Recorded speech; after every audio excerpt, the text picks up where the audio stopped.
Special simulcast of the Neil Haley Show and also Storehouse Media Group podcast with our host, Sherry from Storehouse Media Group. Sherry, how are you? And I know you're excited about our guest. Hi, Neil. Yes, I am excited. It is Ralph Della Piana. And, he's an author, he's an attorney, a career public defender based in Utah. And he is just so amazing. He's an amazing writer. But, beyond him being an amazing writer and what he's done, he's won highest honors of achievement awarded by the legal community, the Public Defender Association. He's handled thousands of, cases, including murder cases, and on and on. I like what he stands for. Ralph is a volunteer, and this is going to get to me, as a board member of Restoring Ancestral Winds, which is a nonprofit whose mission is to eliminate domestic violence and sexual assault among the Native American community. And he has 2 books out already. I mean, he's always writing. He's got this imagination. His award-winning novel, Twice a Victim, is a courtroom trial. It was a great book. Loved working on it. And his second novel, My Sister's Keeper, takes you on the underground of sex trafficking, but it's also like a series, like where one, cuts off, goes into the next one. And he's just, one of those people you work with that you enjoy his content. So welcome, Ralph.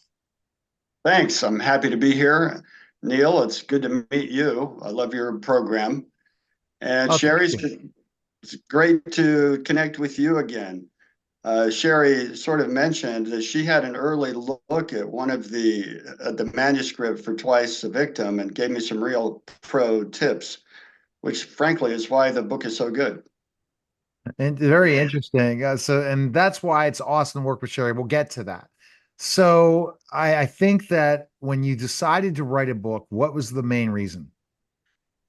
So that's a great question. Thank you for asking. The first book I wrote, Twice a Victim, I wrote in part because the stories of the abused women, like the one I described in the book, compelled me to shine a light on the endemic problem of domestic violence. Much of it happens in the dark, but even when people see it, they don't always act to help. So, what I'm hoping is to encourage people to help the harmed and the voiceless, the shamed and the silenced, in the name of those lost to us at the hands of careless cruelty and those taken before their time.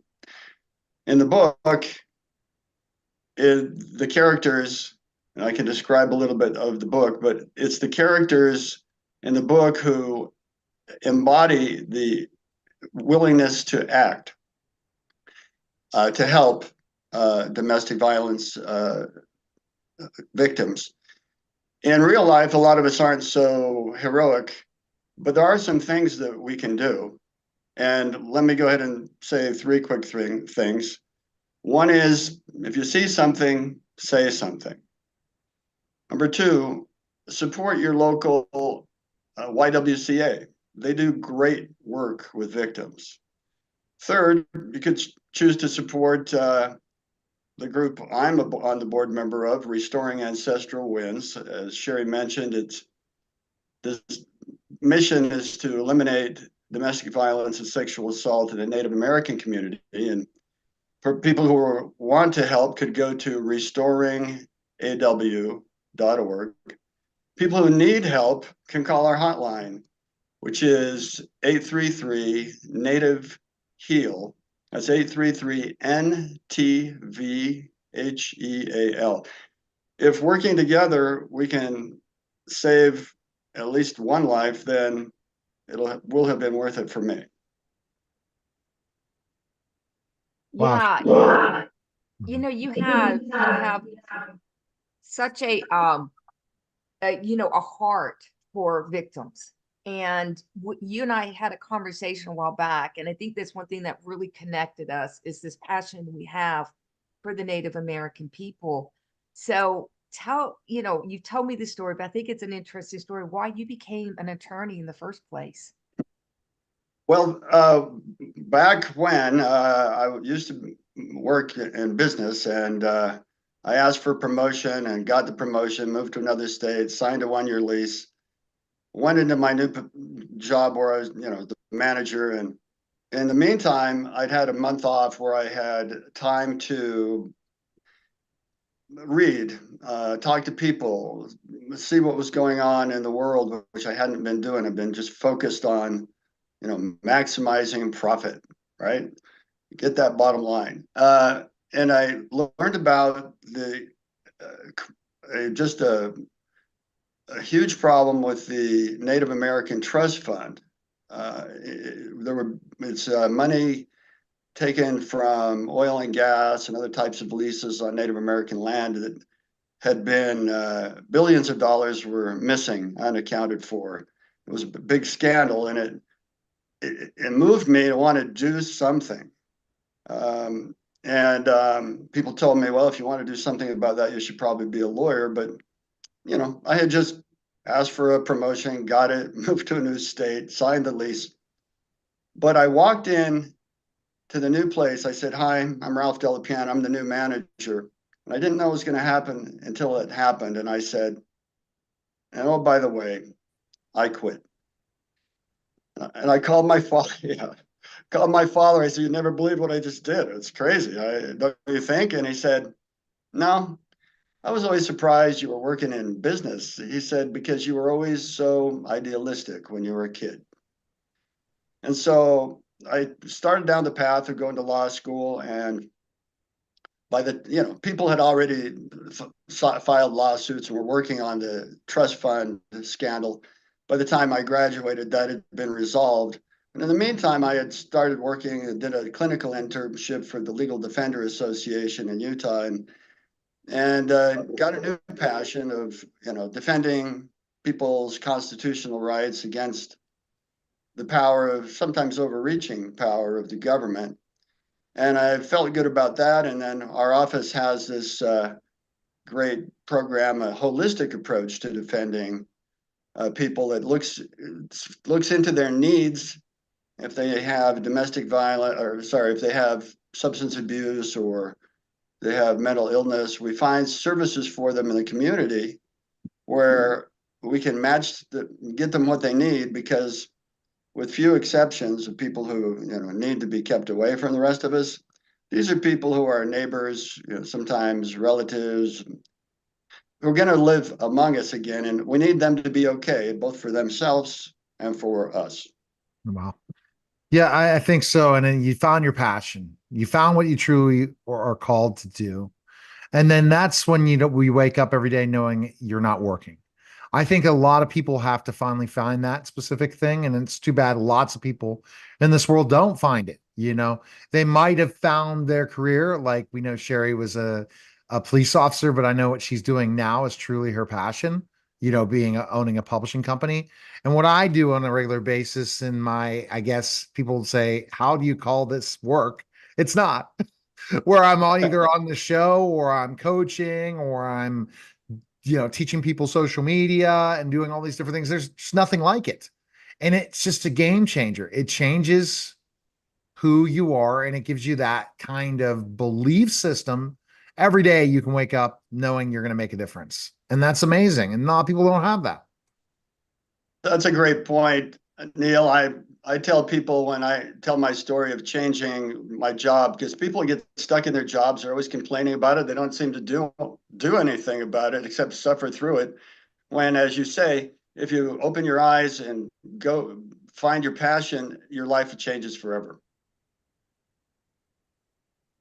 So, Ralph, you had talked about you wanting to get, speaking of passion, to get to the point where all you were doing was writing. So, Yes. Are you there yet? I am super close. I've given notice at the public defender's office. Oh my goodness. Wow. Another leap of faith. Come on now. So it is a leap of faith, right? But writing is a passion that I've been doing in the little spare time I have. And now probably long about December, I'll be transitioning into doing it full time. Well, when I'm not walking on the beach with where our new condo is in the south of Spain. But Wow. writing, yeah, I've got 2 more novels that are finished, and a memoir in the works. Oh my goodness. And so this is where the tips come, because I guess, Sherry, even though I have been in the publishing industry with another company that I was had a piece of, but before that, I've worked with authors for, I'd say, about 12 to 13 years. And have seen all the different stories of different things. It's really to give you some tips of you going out. This is your full-time job. You have to say, you have to only, this is the mistake writers make. They write all the time and do nothing else. You can't do that. So you're going to have to really spend time in your workshop, which is writing, and you're going to have to spend time promoting yourself. You're going to have to spend time networking with people, and you're going to have to spend time building relationships, because you want to build a community. And that's the only way. When I've talked to New York Times bestselling authors, Sherry and I could be thinking about at one point doing a writer's workshop with a New York Times bestselling author that's open to do it, I'm connected with. But basically, he told me the same story. Every one of these authors that became New York Times bestselling authors made writing their full-time gig. They absolutely built a community. They spent time, and they knew it wasn't going to happen overnight. But if you're a good writer, you will make it. Well, if you guys set up a conference, I'll sign up. That sounds great. Yeah, well, we have conferences, different things. I forget about for the New York Times bestselling, but that's probably a different phase. The bottom line is that you got to promote yourself. You got to get out there, and you got to say, what makes my books different, and how do I bring those people? And Sherry, you know that the first sprint is easy, but then it's the marathon where authors drop off and stop doing the things I said to do. That's right. That's right. Because, readers, they're on to the next new book, next shiny thing. So you have to, keep their attention and maintain their attention. And Write another book. That's what you have to do. yeah, you put it out there. Yeah. Go ahead, Sherry. Next question. Yeah. Yeah. So, you write about human trafficking in your last book that I worked on, that My Sister's Keeper, was so wow in your face. What is it that got you interested in fighting this horrific issue, social issue? Yeah, you're talking about human trafficking, and one of the organizations that I worked with was the Utah Coalition Against Sexual Assault, and I did some interviews with them to get details of how that world works and how the victims are sucked into that system, and so.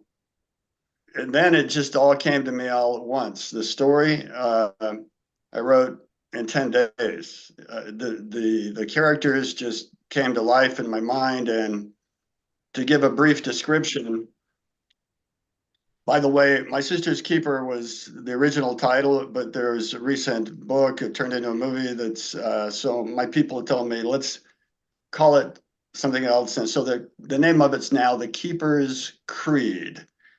And which is I will be my sister's keeper is the short version of the creed. So in the Keeper's Creed, the sisterhood, a secret group of vigilante women who get justice for abused women when the legal system fails, are called upon when a teenage girl is kidnapped during her prom date.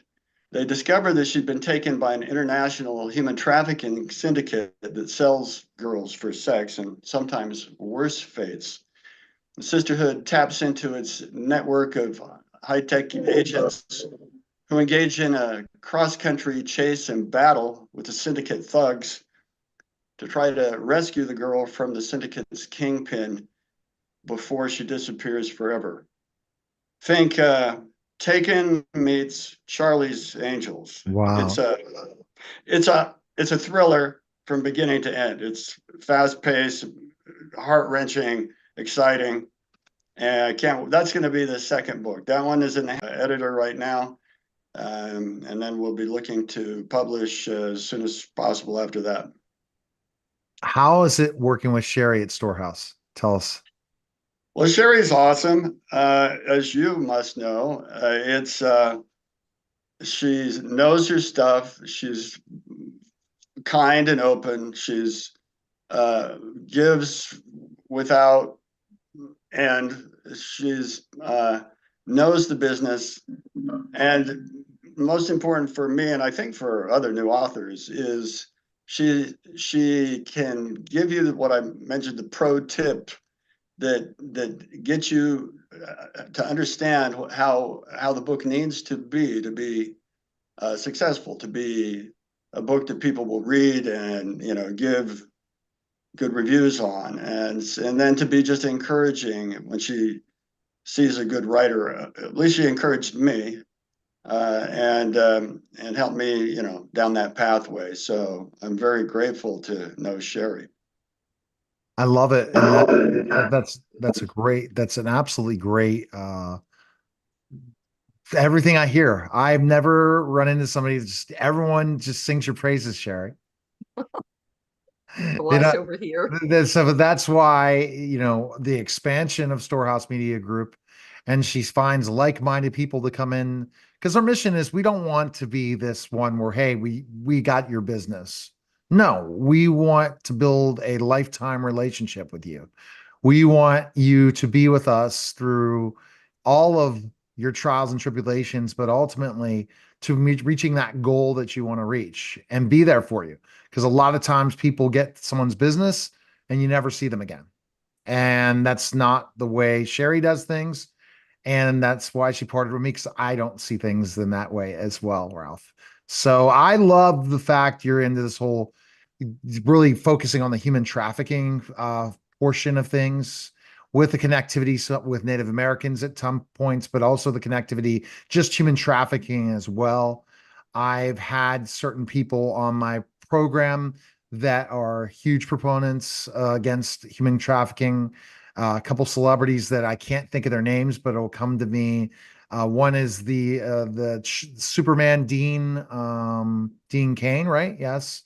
And the Yeah. other I've had on my show is it'll come to me. See, my brain, but he was he's been in tons of movies, God's Not Dead and stuff like that. You'll come to me. Sherry, let's see if Kevin Sorbo. Kevin Sorbo. Both of those are the type of people that are truly fighting this fight when it comes to human trafficking. Well, happy to join them in the fight, and I'm happy to continue on down that path. And I spend a lot of time and donate time and money to the cause. And so if we can, working together, save lives, like I said, Your mission's fantastic. yeah. It is. It truly is. And it's a big fight because, as we saw in the movie that was in the theaters, and it'll come to me in a second, the name of we saw how backward the situation is. If you get anyone that wants to talk about human trafficking on a mainstream media program, it will be cut off because there are a lot of high-level people involved in human trafficking. Was it The Sound of Freedom? Yeah, Sound of Freedom. I interviewed the one the story was based on at one point. Yeah. Mm-hmm. Yes, well, without naming names, because it's in the media all the time, there are some high-level people who've been shown to have been involved. But there's even big sponsors that are involved, big everything, where you will not see human trafficking on the news because of those reasons. And that's what he mentioned in the interview. So you have a fight to fight, but the good news is we have a different media now, not the traditional media, and you got to build your own media company to really get this out there. Where's the best place people can find info and purchase your book? Where can they go? Well, easiest place is to go to Amazon, Ralph Della Piana author, and just get Twice a Victim, and it'll pop right up. You'll see it's getting 5-star reviews, and I've, especially with the support that I'm getting and shows like this. Hopefully people will read it and enjoy it and maybe help how they can. All right. That I was recommend it. absolutely. All right. That was a special simulcast of the Neil Haley Show and the Storehouse Media Group podcast, guys.